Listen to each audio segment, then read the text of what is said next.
بعد السلام علیکم و رحمت الله و برکاته. محترم عزیزان تماشاگران محترم، ما امروز در برنامه آنلاینی نوبتی مرکز اسلامی جمهوری تاجیکستان قرار داریم و موضوع صحبت ما در بیان عقیده اهل سنت و جماعت می باشد.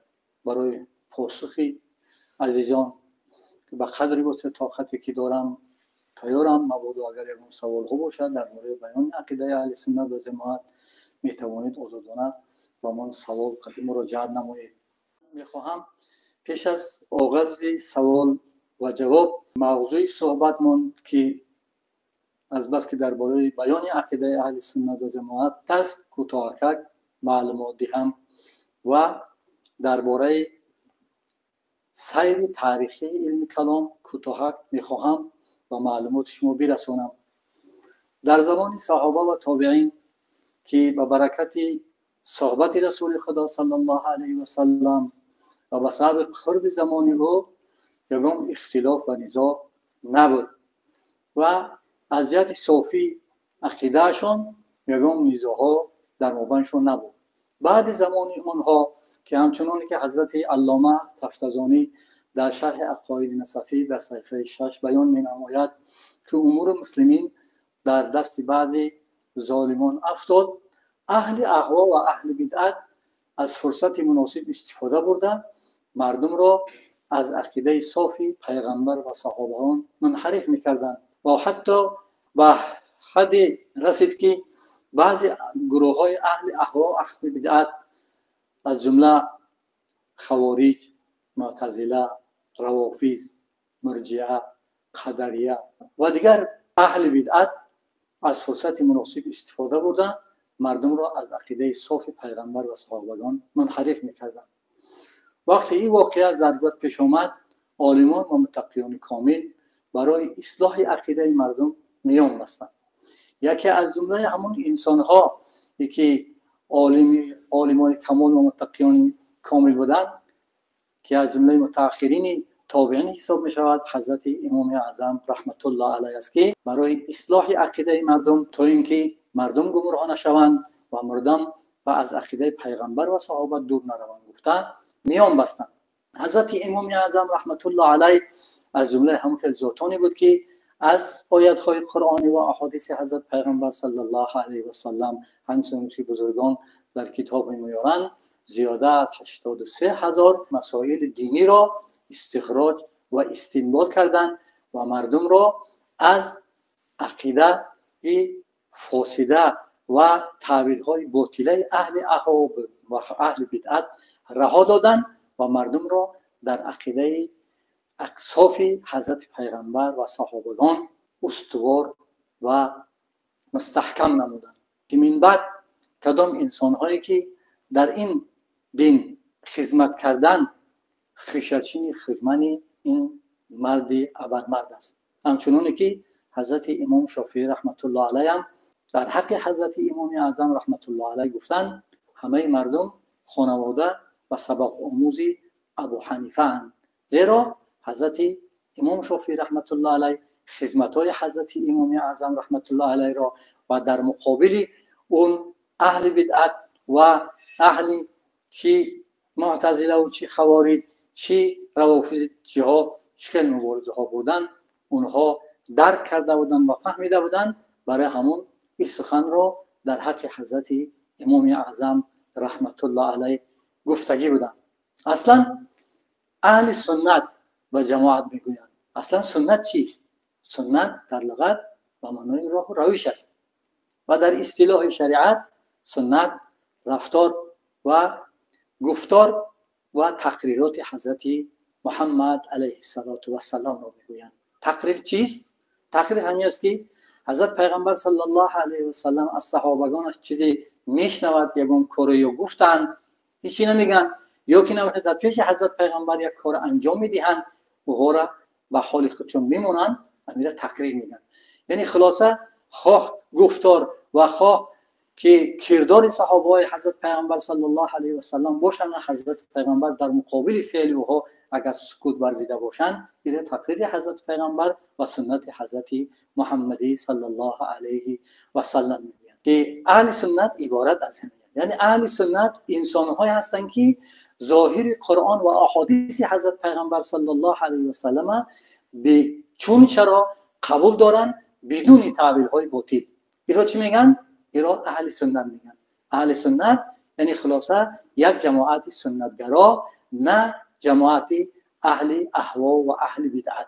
اهل جماعت انسان‌هایی که اجماع امت را، یعنی اجماع صحابه را همچون دلیل شرعی قرار دارند، همچنانی که حضرت علامه تفتزانی در شرح عقاید نصفی می‌فرماید که سنت، اهل سنت انسان‌هایی هستند که ظاهر قرآن و احادیث حضرت پیغمبر را میپذیرند بدون تعبیرهای باطل، و اهل جماعت انسان‌هایی که پیروی حضرت صلی الله علیه و سلم و صحابگان او را چی میگن؟ اهل جماعت میگن.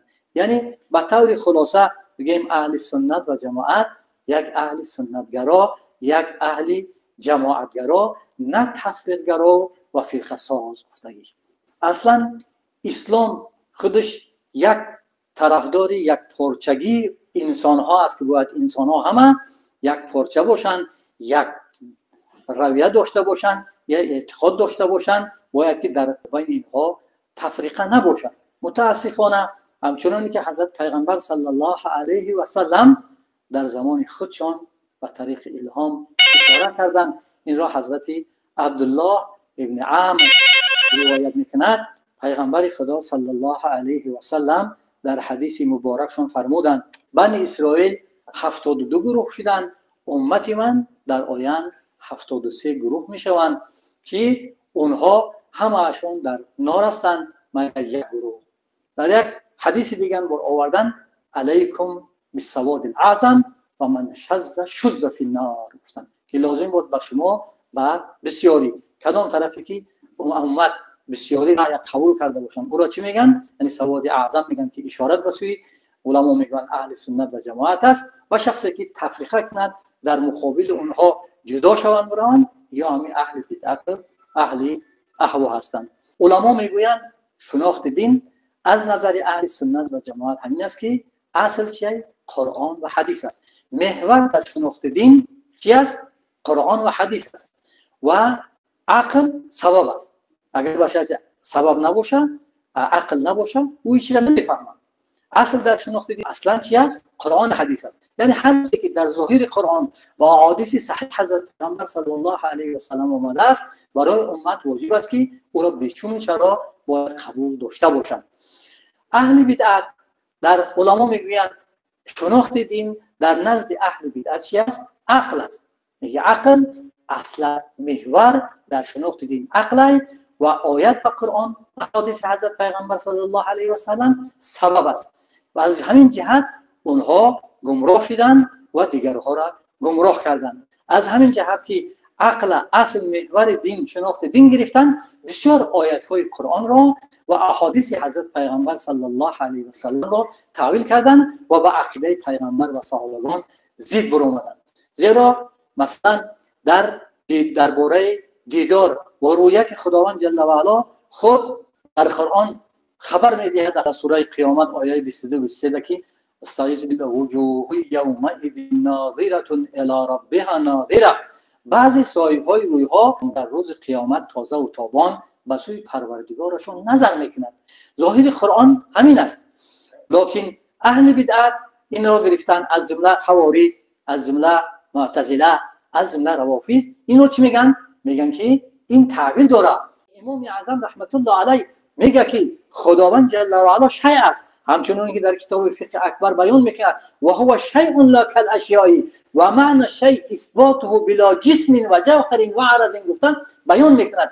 همین سخن را حضرت امام اعظم پرسن که تو اگه یافتی که خداوند جل و علا را تو میگوی شیء است؟ برای خداوند جل و علا حضرت امام اعظم رحمت الله علیه میگه که من از استادم حضرت حماد ابن سلیمان شنیدم که همین خیلی گفت. حضرت سلیمان ابن حماد میگه که من شنیدم از حضرت استادم ابراهیم نخعی. ابراهیم نخعی همین خیلی گفت. ابراهیم نخعی میگه که من شنیدم حضرت علقمه همین خیلی گفت. حضرت علقمه میگه من شنیدم استادم حضرت عبدالله بن مسعود رضی الله تعالی عنه را همین خیلی گفت. حضرت عبدالله بن مسعود میگه من شنیدم استادم حضرت ای شیء اکبر قل الله، یعنی شیء اطلاقش در قرآن و احادیث حضرت پیغمبر صلی الله علیه و سلم آمده است که حضرت پیغمبر صلی الله علیه و سلم یک روز در مسجد نبوی نشسته بودند، در صحابه کرام حضرت پیغمبر صلی الله علیه و سلم بودند. لبای سلام علیکم. و علیکم السلام. یک سوال هم مثلا اعتقادی خاطر را شما پوچه میخوام من با تفصیل عبارت سوال هم چبتیو. خوب میشنم. همین اصول عقیده اهل سنت و جماعت از چی عبارت است؟ سلامت باشید. این در اهل سنت و جماعت کدام مذهب داخل میشن؟ همین را میخوام با تفصیل یک بیان کنید برای عامه مردم. بارک الله. خوب ان شاء الله حاضر پاسخ شما را میگردم. سلامت باشید. خدا باشید. سلامت باشید. حضرت پیغمبر صلی الله علیه و سلم در نزد مسجد نبوی نشسته بودند. شب ماهی شب 14 بود. پیغمبر صلی الله علیه و سلم صحابگانش را خطاب کرد، گفت انکم ترون ربکم کما ترون القمر فی هذه اللیله لا تضامون فی رؤیته. این را 21 صحابه کرام حضرت پیغمبر صلی الله علیه و سلم روایت کرده. حدیثی متفق علیه است. حضرت امام بخاری و امام مسلم روایت کردند. گفتند البته شمایان پروردگار خود را میبینید همچنانی که این ماه هم میبینید. ماه دیدن همچنانی که ماه که شب 14 این برای مطلقی برای رویت تشبیه، نه اینکه رنگ ماه 14 بینید. همچنانی که ماه اولش خودش مطلق ماه قمر میگن و اول ماه هلال میگن و شب 14 بدر میگن. یعنی که شب 14 بعضی انسان هایی که در چینشون علت دارن شاید ماه در وقت هلالش نبینن، لیکن وقتی شب 14 باشن یگان کس پوشیدن نمیشود ماه میبینن. همچنانی که همین دیدن ما در که یگان شک شبه نیست، این چنین شما هم در روز قیامت پروردگارتون رو میبینید. در دوام حدیث گفتن که لا تضامون فی رؤیته، در دیدن حضرت پیغمبر صلی الله علیه و سلم که شما خداوند جل و علا رو دیدند، حضرت پیغمبر گفتن که شما یکدیگریتون رو تنگی نمیکنید. اصلا عادتا همینه که همه اگر باشد یک دیدن یک چیز اشتیاق داشته باشن یک باره نظر میکنن شاید بعضی آدم‌ها دیده نشود. حالا که پیغمبر صلی الله علیه و سلم در دیگه حدیث گفتن اهل جنت 100 مقام است، بین هر مقام 500 ساله راه است. همه اهل جنت یکسان خداوند جل و علا را میبینن، در دیدنشون تنگی نمیکنه. گفته مبادا همین فکر در یادتون نیاد. گفته در دوام حدیث همین حدیث رو همین سخن خیلی تاکید کردن که دیدن خداوند جل و علا را البته حضرت امام اعظم رحمت الله علیه گفتند که و یرا فی الاخره و یراه المؤمنون و هم فی الجنه، که دیده میشوند خداوند جل و علا را در دار آخرت میبینن مؤمن ها در جنت بودنشان، نه اینکه خداوند جل و علا جنت ده باشه. یعنی مؤمن ها در جنت بودن خداوند جل و علا میبینن به کی گفتگیش یعنی به جهت به مقابله به مکان میبینن که دیدن هست، نه که کیفیت دیدن شی متشابهه که او را نه احادیث حضرت پیغمبر نه آیات های قرآنی در تفصیلاتش بیان نمودند. من حاضر پاسخی برادر را جواب میدم، بعد صحبت ما را دوام میدهم. یه سوال کن پرسیدن که من میخواهم که اصول عقیده اهل سنت و جماعت از چی ها عبارت است، تفصیلاتش بیان کنید. اول باید بفهمیم که اصول عقیده را یکم در عالم بشریت در عالم اسلام کی گذاشت، کی ترتیب داد؟ حضرت امام اعظم رحمت الله علیه. حضرت امام اعظم رحمت الله علیه این عقیده را از کی آموخت؟ از حضرت حماد، از استادشان که از چی تابعین تبع تابعین، از چی از تابعین ها تابعین از صحابه. حضرت امام اعظم رحمت الله علیه این اصول عقیده را آموختن و در شکل کتاب جمع آوری کردن که کتابشون نامشان فقه اکبر گذاشتن. اصطلاح حضرت امام اعظم رحمت الله علیه ده میگوید که اصلا علم خودش دانش چی را میگن؟ علم گفته دانش میگن. علم دانستن و دانش چی میگن؟ علم میگن. که علمی که دانشی که وابسته داشته باشد به اصول دین و خداشناسی او را گفتن اکبر. علم و دانشی که به فروعات تعلق داشته باشن و وابسته داشته باشن او را اصغر نام کردن. این اصطلاح حضرت امام اعظم بودن. برای همین کتاب خودشون که درباره خداشناسی بود کتاب خودشون چی نام کردن؟ فقه اکبر نام کردن. یعنی که این کتاب من درباره چی است؟ خداشناسی است. لبای. سلام علیکم. علیکم السلام. مرکز اسلامیه؟ بله. الو. لبای. میگم مرکز اسلامیه؟ بله. یک سوال داشتیم درباره یعنی جریان اهل سنت و جماعت کدام هایم؟ بارک الله. ان شاء الله حاضر پاسخ شما را میگم.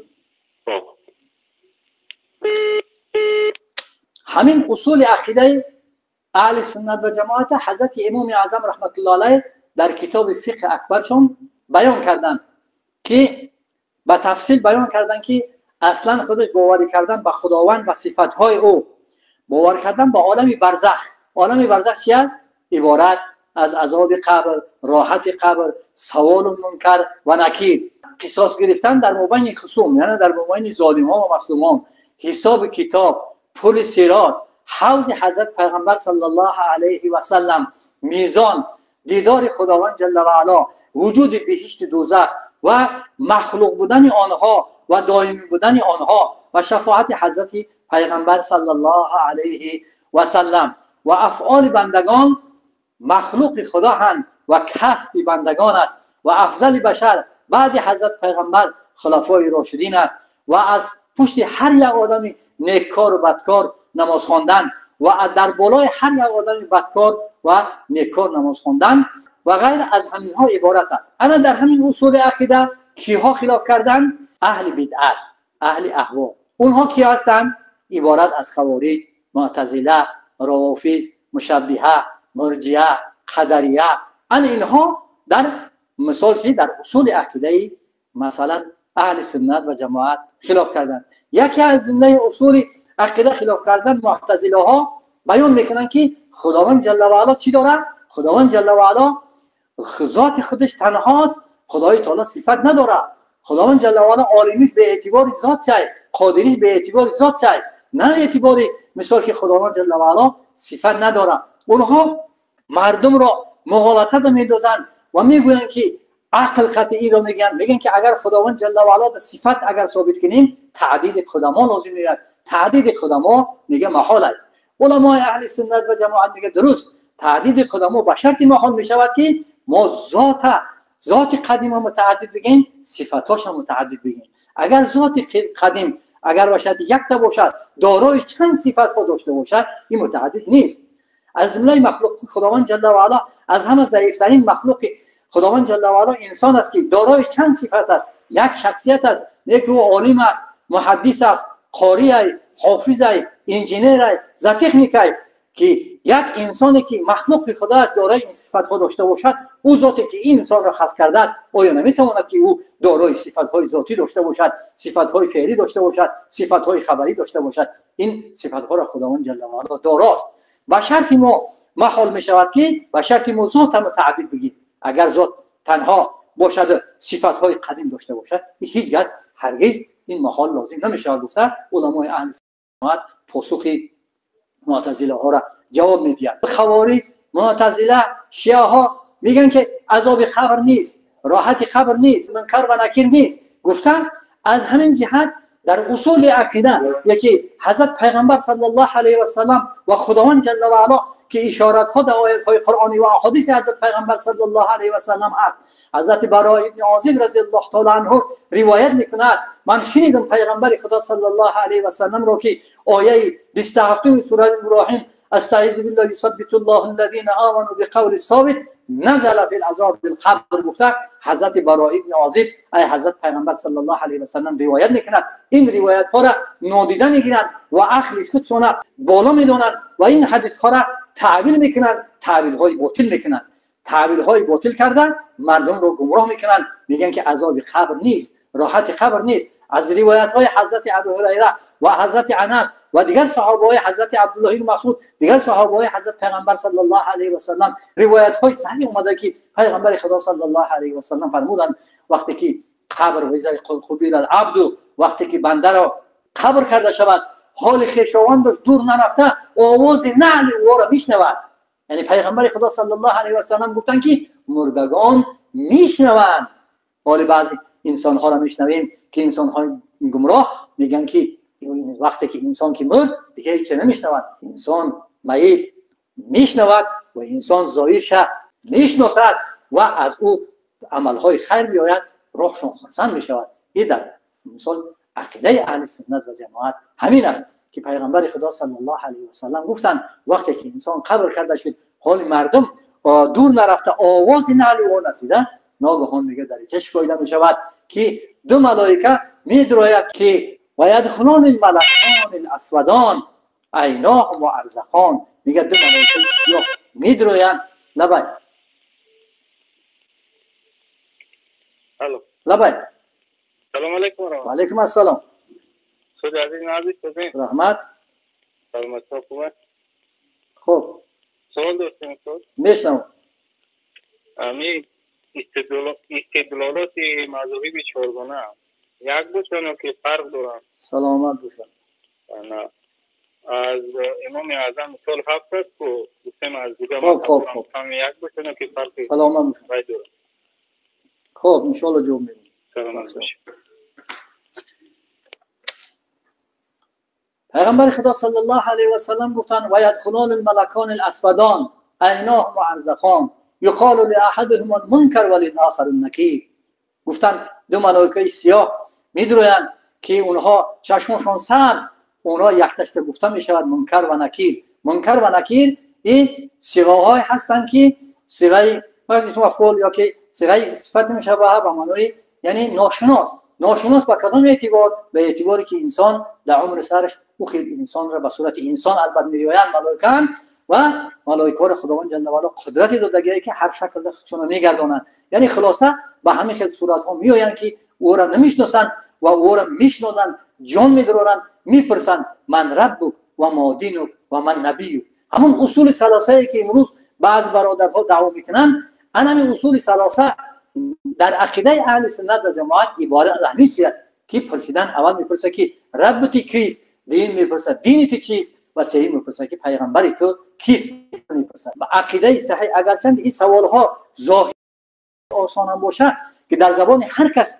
این جاری نمیشود، جواب این سوال ها در زبان انسان های جاری میشود که در عمر سرشون از امتحان خداوندی گذشتن، عقیده صحیح داشتن، با عقیده صحیح از دنیا گذشتن. همون زبان اونها در جاری میشود که رب من الله است، دین من اسلام است و پیغمبر من محمد صلی الله علیه و سلم است. گفته او را چکو میکنن پاسخ و جواب میدن در دوام حدیث. بعد میگن لم کنامت العروس، میگه خواب را رنگ عروس انسانی که در حیات یکم بار زن میگیره یا یکم بار شوهر میکند، ای همه خرسندی ترین شبش اما یکم شبه او را همه خیلی خرسند تا روز قیامت. میگن خواب را در دوام حدیث میگه قبرش وصی میکنن که 70 زیرا در 70 زیرا عملهای کردگیش اعتقادش کردگیش با همونش گماشته میکنن.